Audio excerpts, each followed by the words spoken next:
Hi, everybody. My name is Tiffany Suwarkorn. I am a PhD student at Columbia University. So today in this talk, we're going to present a new testing approach that tries to test and analyze, particularly for hostname verification in TLS implementations. So here's generally the background of TLS handshaking. As you can see, there are many talk about TLS, and probably you know this for many times. So there are two things that I want to point out is step number 2 and step number 3. Step number 2 is where the server sent the server hello to the client along with the server certificate. And step number 3 is, in fact, actually the previous talk just mentioned it a lot of time about validate this certificate. For particular, in this talk, we're interested in the check, one of the check in this step, which is the hostname verification.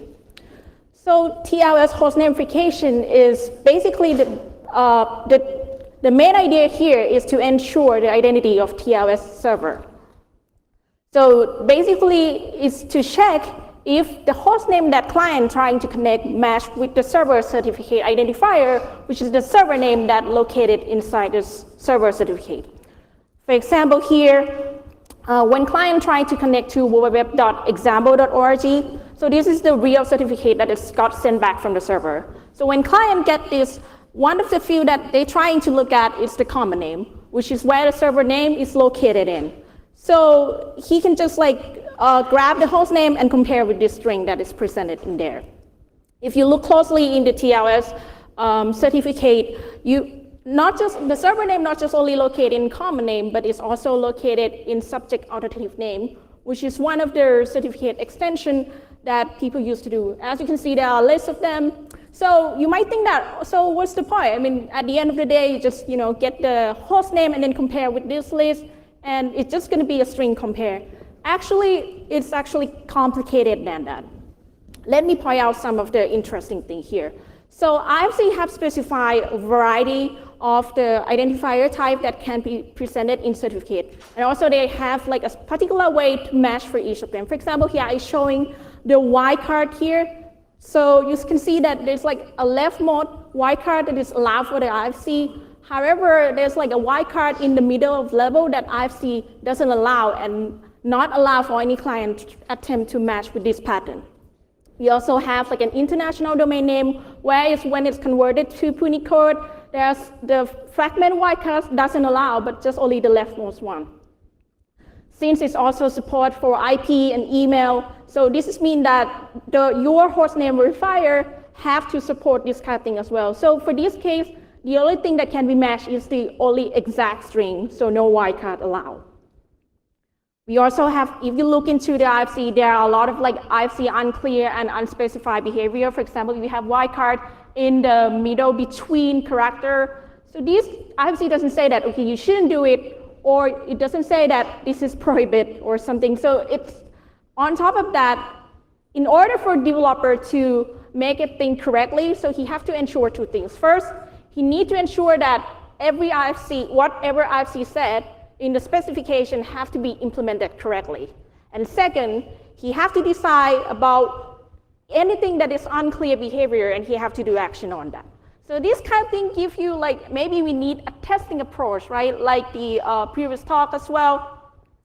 So one of the things about testing is, so here I present a lot of TLS library and applications. So all of them have to implement hostname verification. So as you can see, they are their source code is not always accessible, and on top of that, they're implemented in variety of languages. So to craft a tool for just particular one language is not going to scale well. So what we are proposing here is we need a unified testing approach that can work all across any languages. So here is our testing that we propose here. It's called HVLearn. It is a new black box testing framework for TLS in hostname verification. So HVLearn based on 2 modules here. The first one is we use automata learning, which we're going to talk about it. And the second is the differential testing, where we get the output from automata learning and do differential testing on top of it. So let me give you an overview of our architecture here. So of course, on the right-hand side, you're going to be a TLS implementation, which is the one that you want to test, particularly for hostname verification. So HVLearn have a list of testing certificates that we want to use. So for each one of tests, This one certificate going to be sent to the TLS implementation, and then we're going to use automated learning to generate a hostname string. And based on the answer that the TLS implementation answered to us, we will be able to generate a DFA model. And then this DFA model we later can be compared for and finding any discrepancies between each implementations. So let me give you a brief background of automated learning just in case you don't really know. So it's based on machine learning, it's an active learning process to infer DFA. So the DFA is the goal here for automated learning. So why? So if you think about it, actually the hostname matching is really a regular language problem. Like, I mean, you have like a pattern, for example, wildcard.example.com, and you have some string, some hostname that should be matched, and some string that it shouldn't be matched. So this means that if automated learning can generate a DFA, so we can use this DFA to accept corresponding any regular languages that we can. So to give you an example more, so here, for example, we're trying to learn from the target system here, which is called target system T.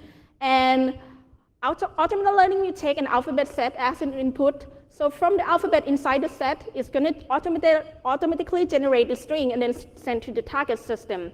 Then the target system is going to answer if this string is accepted by the target system or not. Automated learning will then use like number of query and the number of answers to generate the hypothesis DFA. So to know when to stop learning, okay, we have another module called equivalent oracle where the automated learning will send the hypothesis DFA to this module. So this module is going to answer you two things, if it's correct or not. So if it's correct, this hypothesis DFA will be output as like an infer DFA. If it's not, it can give you a counterexample string, then you can use this to refine the hypothesis DFA. So if you're looking at our system that we're trying to do here, so of course, our case, we try to infer from the target system here, which is the TLS hostname verification. So for the string that is like automatically generated by automated learning, is the hostname that's trying to match with the certificate that is given for testing and the TLS hostname verification. Then the target system, of course, when its answer is going to answer if the host name is matched or is accepted by this certificate or not. Then, of course, the output of the DFA is going to be the possible accepted host name that it can find in this particular certificate. So since automated learning used the alphabet set to generate the host name, so we have to be really careful about that. So if you want to test for a host name, for example, DNS, IP, and email, so you should give all the possible of character that it could be in this identifier. So however, in our experiment, we discovered that the alphabet size really affect the performance of HVLearn because it's, it's going to introduce a lot of, when you randomly generate a string. So as you can see here, so the larger alphabet size we have, the more query we have to do, and the higher testing time. Of course, we want to optimize that process, but we also we want to maintain the completeness of our testing as well. So what we do, instead of using the whole set of alphabet here, we use just the set of the representative character, where we craftily selected just like, from 4 characters from ASCII, 1 digit, and some from symbol and other character. I just want to point it out that we intentionally add some invalid character here because we want to handle any corner cases that could happen in the test case. So testing certificate is also something that we want to, take a look at that. So here, how do we generate the testing certificate? This certificate is specially crafted self-signed from us.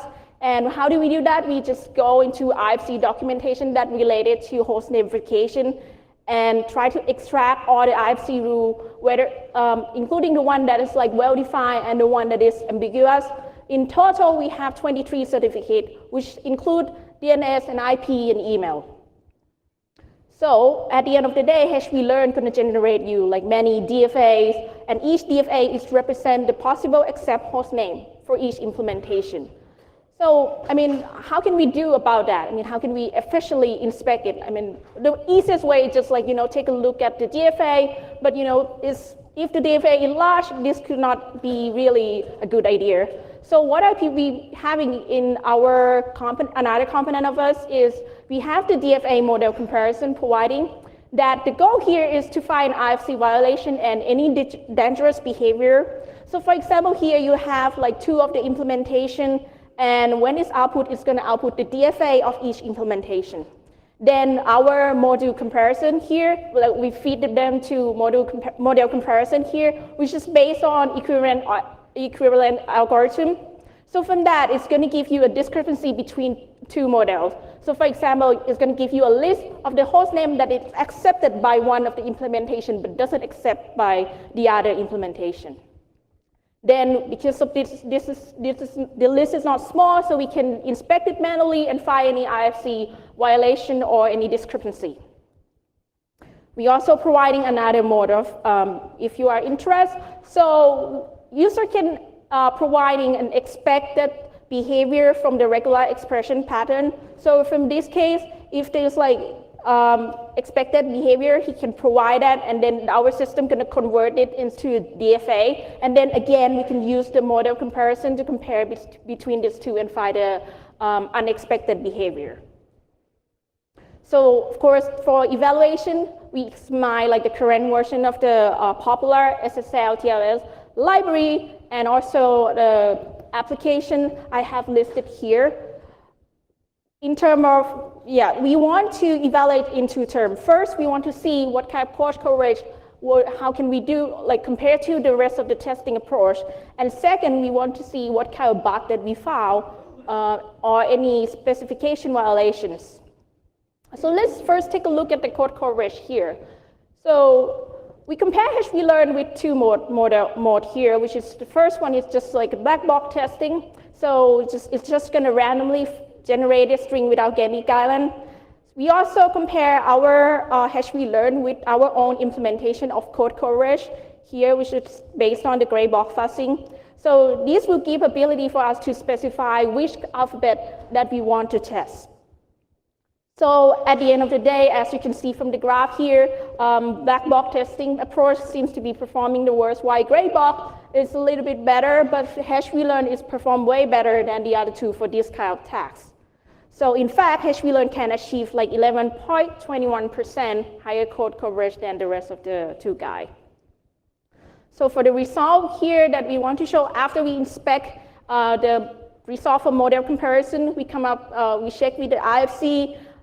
Also, I want to point it out that in our test, it's only take like up to 5 minutes to finish just 1 certificate, so it's really fast. Of course, this is based on our optimized alphabet set that we have provided in the previous slide. So in the end, we're able to find 8 IFC violations, which each of the IFC violation is, spanning all across like multiple of the TLS implementations. We also found a number of discrepancies that each of the different implementation do it like different behaviors. So here, for example, is one of the examples that we found for the IFC violation. So IFC say clearly that when subject alternative name present, the common name must not be checked. So the reason is the common name is type deprecated.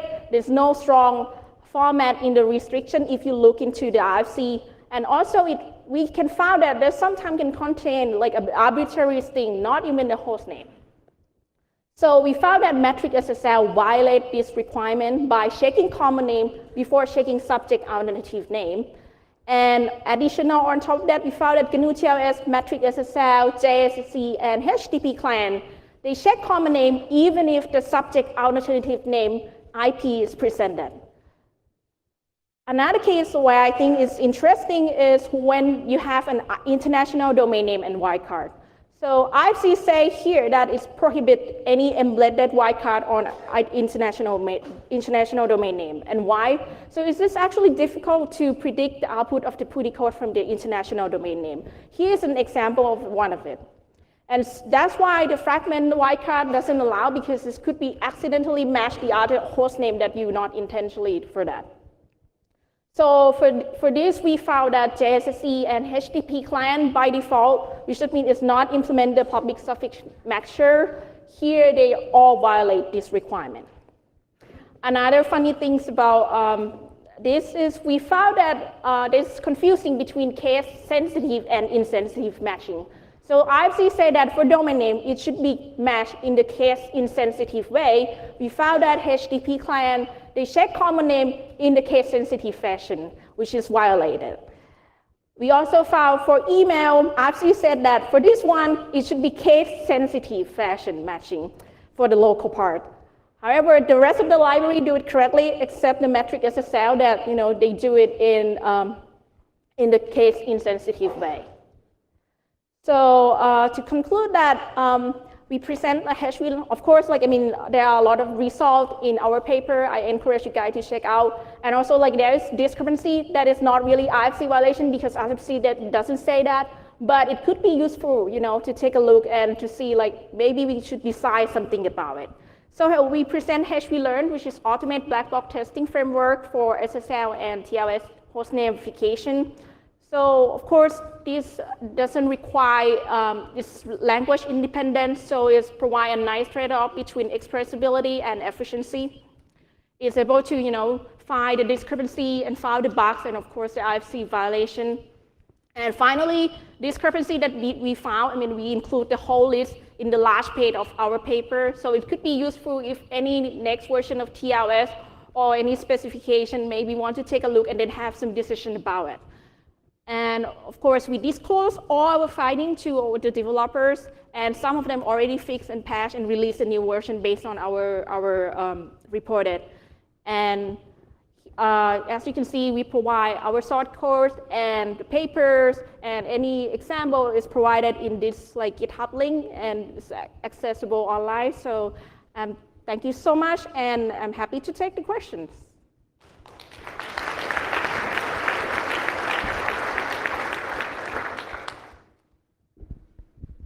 So I have a question. Did you think about the applicability of your method to other protocols or applications? I'm thinking, for example, DNSSEC. So if you know about orthogonal learning, this kind of problem is really good when doing a problem like regular expression. You have a pattern and you want to ensure that the string that you're trying to match is fall into the expected behavior. So we were actually thinking to, not just only check in the TLS and SSL implementation, maybe you can use it for checking when the CA, issue the certificate. These also being useful as well because they have to follow the IFC too. So that's I would say, and also there are I think last year at CCS there's a paper doing the automated learning when they try to compare the firewall for JavaScript and all kinds of that. So any regular expression problem would work, yeah. Thank you. No problem. It's a nice piece of work. I enjoyed hearing about this. I wondered if you'd had any thoughts, though, on whether or not the rules themselves, the RFCs and things, whether or not those need to change. For example, case sensitivity in email seems to be so contrary to usability that it just shouldn't be there, and I could understand a developer ignoring it. Were there any other cases like that where you thought the rules were wrong? So that's a really good question. I'm really glad that you bring it up, to be honest. So the first time that we report to Metric SSL that, the email, if you do it correctly, it should be case sensitive. So they said that, but people here use an email case insensitive somehow, so what's the point here? So the response to that is if there's written in IFC, this means that somebody should follow it, If you don't follow it, there's likely for you to, fall into attacker where, you have two email addresses and one is capital, one is non-capital. So that could be the case. And for changing the IFC rule, I would say that there's a rule that it should be there, but it will be nicer if we can not just only provide the rule, but provide the provide the DFA, in order to be more complete. And there's going to be a less discussion of whether this one is allowed, this one is not allowed or not. So in terms of changing, of course, there could be a change in the IFC if you found something, this kind of like security that, if people found something, they report it. And I don't think, is there any other reason else? Maybe because of like people use email regularly like that. But still, if it's said in the IFC, you should follow that.